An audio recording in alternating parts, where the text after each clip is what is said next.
अगर मनुष्य की देह मिले तो 3 चीजों से बचना। पहले नंबर पर है कर्ज, दूसरे नंबर पर है क्लेश और तीसरे नंबर पर है कलंक। यदि संसार में जन्म मिले तो इन 3 चीजों से बचने का प्रयास करो। पहले नंबर पर है कर्ज।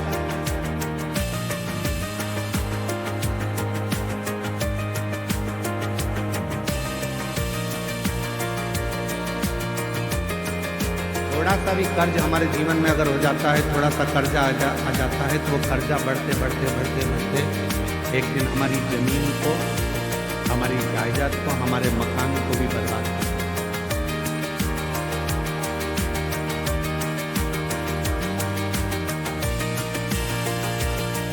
मेरे छत्तीसगढ़िया रहवासियों से पहले भी निवेदन करा था भिलाई, और आज इस छत्तीसगढ़िया के रहवासियों से निवेदन करूंगा, मेरे छत्तीसगढ़ के रहवासियों से कहूंगा कि अपनी जमीन को बेचकर शहर जाने का प्लान मत बनाओ, बल्कि अपनी गांव को इतना उज्जवल बनाओ कि शहर का आदमी भी तुम्हारे गांव को देखने के लिए आए। एक सच्चा छत्तीसगढ़िया, हम अपनी भाषा में कहते हैं जय जोहार। छत्तीसगढ़िया सब मतलब एक सच्चा छत्तीसगढ़िया वो होता है जो जहां रह रहा है, जिस भूमि पर रह रहा है, उस भूमि को, उस घर को, उस गांव को इतना उज्जवल बना ले, इतना प्रगतिशील बना ले कि फिर उसको देखने के लिए दुनिया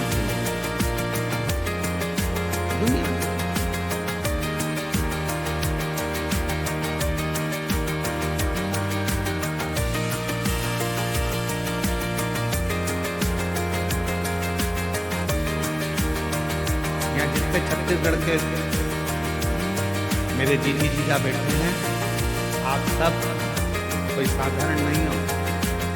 जितने भी बैठे हो, आप भगवान श्री राम जी के नाना जी और नानी जी। छत्तीसगढ़ वालों को ये गौरव होना चाहिए कि हम कौशल प्रदेश के हैं, माँ कौशल्या जी के गांव के हैं, और भगवान राम जी हमारे भांजे हैं। सहजता नहीं है।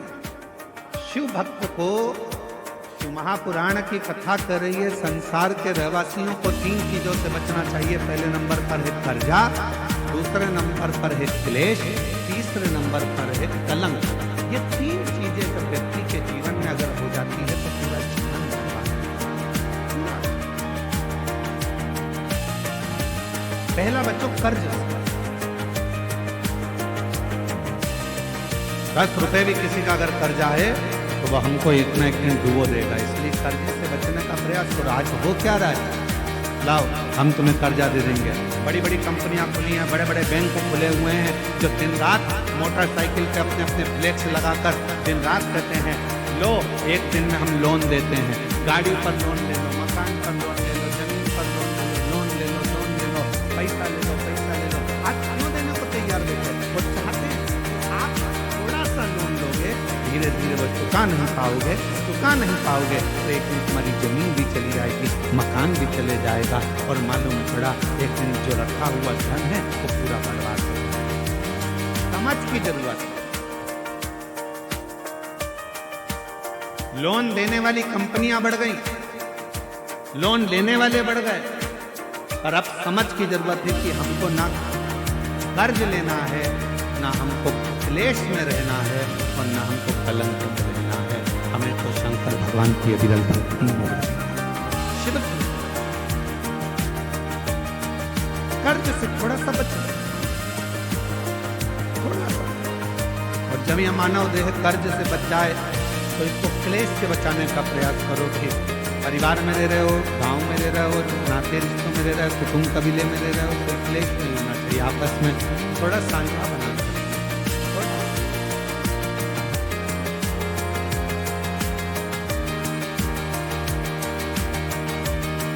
आप सबको मालूम है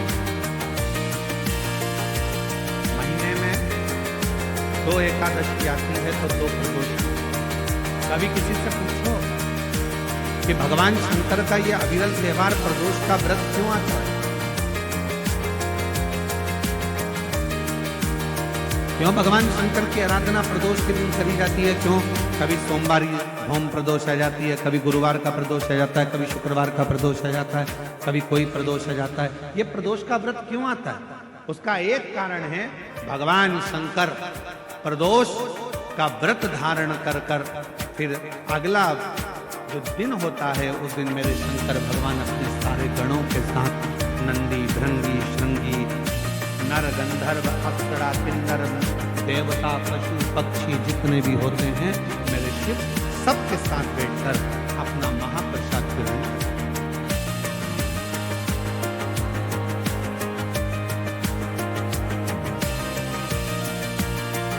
साथ बैठने पर हमारा क्लेश समाप्त हो। आज के जमाने में 4 भाइयों का परिवार, एक इधर जा रहा है, एक उधर जा रहा है, देवरानी, जेठानी, ननन सब अलग अलग क्षेत्र में जा रही, कोई सुनने को तैयार नहीं। तो शिव महापुराण की कथा कहती है, कर्ज से बच जाओ, दूसरा क्लेश से बचो।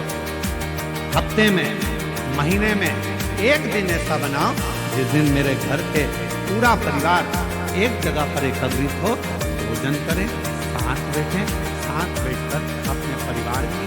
हम ये भी नहीं कहेंगे कि तुम किसी परमात्मा की आराधना करो कि साधना की आराधना, आप तो साथ बैठो, अपना मनन चिंतन करो कि हमें अपने घर को कैसे संवारना, हमें अपने परिवार को कैसे संवारना, हमें अपने बच्चों को उच्च शिक्षा कैसे देना, हमें अच्छी चिकित्सा कैसे देना।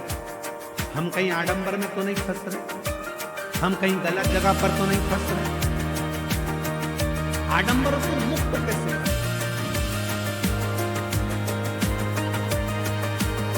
आज थोड़ी सी बीमारी आती है और लोग भटकना चालू कर देते हैं, यहाँ जा रहे हैं, वहाँ जा रहे हैं, तबीयत खराब हो गई तो यहाँ जाओ, वहाँ जाओ।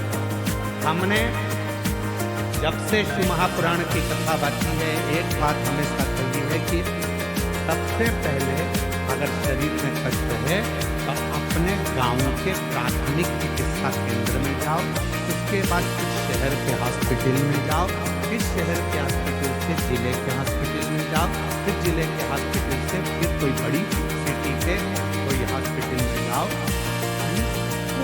बड़े हॉस्पिटल में कब जाना? जब पहले छोटे हॉस्पिटल में जाना। बड़ा हॉस्पिटल वाला क्या करेगा?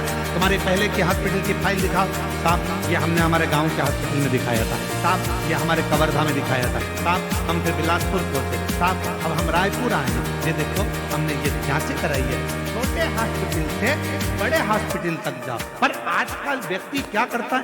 डायरेक्ट बड़े में जाने की सोचता है। उसी तरह जैसे गांव के लोग इकट्ठे हुए और कहाँ जा रहे हो साहब? तो कहा हम अमरनाथ जा रहे हैं। कहाँ जा रहे हो साहब? हम केदारनाथ जा रहे हैं। तो हम उनसे पूछे, भैया तुम अमरनाथ जा रहे हो, बड़े हॉस्पिटल में जा रहे हो, तुम केदारनाथ जा रहे हो, बड़े हॉस्पिटल में जा रहे हो, पर ये तो बताओ कि प्राथमिक चिकित्सा केंद्र पहुंचे कि नहीं पहुंचे? पहले अपने गांव में जो शंकर जी का मंदिर है उसमें जाना चालू करा कि नहीं करा? पहले शिव जी के मंदिर में जाना चालू करा कि नहीं करा? आज का व्यक्ति अमरनाथ जाना चाहता है, आज का व्यक्ति केदारनाथ जाना चाहता है, पर आज का व्यक्ति अपने घर के पास में जो शंकर जी का मंदिर है वहां जाना नहीं चाहता। लोग देखेंगे, हंसेंगे, ताना कसेंगे, कोई कुछ कहेगा, कोई कुछ कहेगा।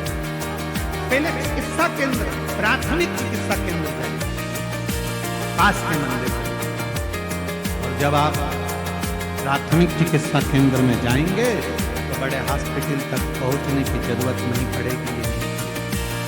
कर्ज से बचो, क्लेश से बचो। हफ्ते में एक दिन ऐसा बनाओ कि हमारा घर, हमारा परिवार, हम सब बैठे भगवान शंकर प्रदोष का जब आनंद करते हैं तो भगवान शिव सारे नंदी, भृंगी, श्रृंगी गण जितने भी हैं, देवता, किन्नर, गंधर्व जितने भी हैं, सबको एक साथ लेकर बैठते हैं, सबको एक साथ लेकर प्रसाद ग्रहण करते हैं। प्रसाद एकजुटता, क्लेश। और तीसरे नंबर पर कहा कलंक से बचो।